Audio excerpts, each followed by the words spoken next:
I thought that they dominated every facet of the game, especially in the first half. The thing that was most disappointing to me, at the end of the day, their competitive spirit was better than ours to start the game. That is unacceptable. It's not what we're about. Ultimately, that falls on me and the captains. Thought the captains absolutely did not have their team ready to play. They're in it as well.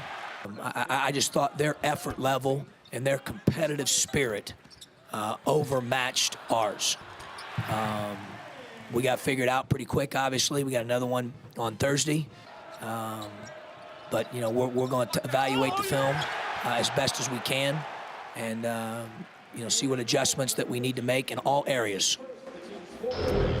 No doubt Illinois head coach John Groce had reason to be upset after Sunday's effort or lack thereof against Wisconsin. Illinois simply never got started, finishing the first half with just 19 points and shooting 26% as the Badgers opened the game on a 14-0 run and never looked back.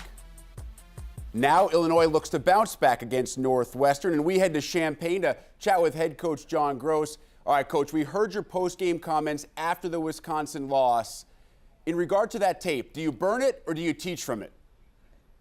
Well, we always choose to learn from every circumstance, Rick, and that's what we've done here the last couple days. And, obviously the disheartening part was the competitiveness and the aggressiveness in which we came out with. I thought Wisconsin overmatched us in those two areas. And then, by the time we figured some things out, we had dug ourselves such a huge hole. It was tough to come out of it. Coach, what have you been happy with so far this season, and what areas do you need to improve in to have success over the final 2 months? Well, I like our guys. I've said that for some time now. They're a very coachable, very teachable group. So they do what we try to ask them to do, which is half the battle. I think, obviously, when you look at us right now, certainly in Big Ten play, you start to think about defending the three better, rebounding better. Our rebound margins got to get better.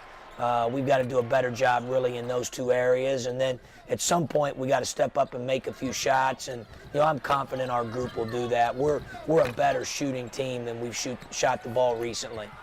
John, this program has gotten off to good starts in recent years, then struggled. Now, obviously you weren't there, but most of these players were. So what do you and your staff do to make sure you keep them in the right frame of mind? Well, I think the biggest thing, honestly, is just to continue to listen to the coaching staff and an understanding that what's happened in the past has nothing to do with what we're doing now or our future. Being at home always helps. That's where you are Thursday night, 8:15, right here on BTN against Northwestern. How about the abridged version of your scouting report on the Wildcats? Well, I think it starts when you watch them with just their offensive efficiency, how precise that they cut, how well they move the ball. They're one of the top teams in the country, Rick, when it comes to assisted field goals. They're very unselfish. They execute at such a high level. We've got to do a good job of defending the three. We talked about that earlier. We haven't been great in that area since Big Ten play has started. That's something that's got to improve, and it needs to start with Thursday night against Northwestern. John Groce, head coach of the Illinois Fighting Illini. Coach, appreciate the time. It's been very fun to watch the energy that you've brought back to that program this year. Hey, Rick, really appreciate it. Here now an early look at the NCAA tournament resume for Groce and Company. Top 20 RPI, one of the nation's most difficult schedules to date. 3 quality wins, including that true roadie at Gonzaga, and only one of the Illini's 4 losses coming against a team outside the RPI top 65.